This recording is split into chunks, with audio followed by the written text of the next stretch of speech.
Hello, welcome to dreamy desk. ദാ ഈ കാണുന്ന ബൊക്കയിലെ പൂക്കൾ ഉണ്ടാക്കിയിരിക്കുന്നത് വാഴയിൽ വെച്ചിട്ടാന്ന് പറഞ്ഞാൽ നിങ്ങൾ വിശ്വസിക്കുമോ? വിശ്വസിച്ചേ പറ്റൂ, കാരണം ഈ പൂക്കൾ ഉണ്ടാക്കിയിരിക്കുന്നത് ഈ വാഴയിൽ വെച്ചിട്ടാണ്. ആദ്യം നമ്മൾ വാഴയില എടുത്ത് ഇതേപോലെ വെള്ളത്തിലൊന്ന് മുക്കി കൊടുക്കുക. വെള്ളത്തിൽ മുക്കി കൊടുക്കുന്നത് എന്തിനാന്ന് വെച്ചാൽ നമ്മൾ ഈ വാഴയില കട്ട് ചെയ്ത് ഇതേപോലെ ഇങ്ങനെ ചുറ്റി കൊടുക്കണം. ഉണങ്ങിയ വാഴയിലാണെങ്കിൽ ഇതേപോലെ ചുറ്റുമ്പോൾ പൊട്ടിപ്പോകാനുള്ള ചാൻസ് വളരെ കൂടുതലാണ്. അതുകൊണ്ടാണ് നമ്മൾ വെള്ളത്തിലൊന്ന് കുതിർത്തെടുത്തിരിക്കുന്നത്. വാഴയില വെച്ച് ഇതൊക്കെ ഉണ്ടാക്കാൻ പറ്റുമോ എന്ന് സംശയിക്കുന്നവരോട്, വാഴ ഇപ്പം ഞാൻ പറയാതെ തന്നെ അറിയാമല്ലോ, ട്രെൻഡിങ്ങിലുള്ള സാധനമാണ്.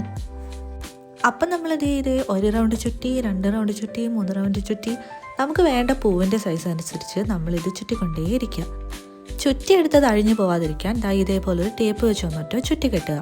അപ്പം ഞാൻ ഇത്രയും പൂക്കൾ ഇവിടെ ഉണ്ടാക്കിയെടുത്തിട്ടുണ്ട്. അടുത്തത് സാറ്റിസ്ഫാക്ഷൻ സ്റ്റെപ്പായിട്ടുള്ള കളറിംഗ് ആണ്. എല്ലാവർക്കും അങ്ങനെയാണോ എന്ന് അറിയത്തില്ല, എനിക്ക് സത്യത്തിൽ കളറിംഗ് എന്ന് പറയുന്നത് ഭയങ്കര സാറ്റിസ്ഫാക്ഷൻ തരുന്നൊരു കാര്യമാണ് കേട്ടോ. നമ്മൾ തന്നെ ചെയ്തൊരു സാധനം അവസാനം ഇങ്ങനെ കളറിംഗ് ഒക്കെ ചെയ്ത് വരുമ്പോൾ ലാസ്റ്റ് സ്റ്റേജ് കാണുമ്പോൾ നമുക്ക് ഭയങ്കര സന്തോഷം തോന്നത്തില്ലേ? എനിക്കങ്ങനെയാണ്, അതുകൊണ്ടാണ് ഞാൻ പറഞ്ഞത്. ഇനി നമ്മളുടെ ബൊക്കേനെ കവർ ചെയ്യാനായിട്ട് ഞാൻ ഇതേപോലെ ഒരു പേപ്പർ എടുത്തിട്ട് അതിനിങ്ങനെ ഒട്ടിച്ച് കവർ ചെയ്യുകയാണ് ചെയ്യുന്നത്. ഈ പേപ്പറിന് പകരം നമുക്ക് വേണേൽ ന്യൂസ് പേപ്പറോ മറ്റെന്തെങ്കിലും കളർ പേപ്പറോ ഒക്കെ യൂസ് ചെയ്യാൻ പറ്റുന്നതാണ്. എൻ്റെ കയ്യിൽ ഇത് ഉള്ളതുകൊണ്ട് മാത്രം ഞാൻ യൂസ് ചെയ്തതേ ഉള്ളൂ കേട്ടോ. എന്ത് യൂസ് ചെയ്യണം എന്നുള്ളത് നമ്മൾ ക്രാഫ്റ്റ് ചെയ്യുന്ന ആളുടെ ഇഷ്ടം അനുസരിച്ച് നമുക്ക് യൂസ് ചെയ്യാം. അപ്പോൾ നമ്മളുടെ ഫൈനൽ ലുക്കിലേക്ക് നമ്മൾ എത്തിയിരിക്കുകയാണ്. എങ്ങനെയുണ്ട്? ക്യൂട്ടായിട്ടില്ലേ? അപ്പോൾ വീഡിയോ ഇഷ്ടപ്പെട്ടാൽ ലൈക്കും ഷെയറും സബ്സ്ക്രൈബും ഒക്കെ ചെയ്യൂ. മറ്റൊരു വീഡിയോ ആയിട്ട് നാളെ കാണാം.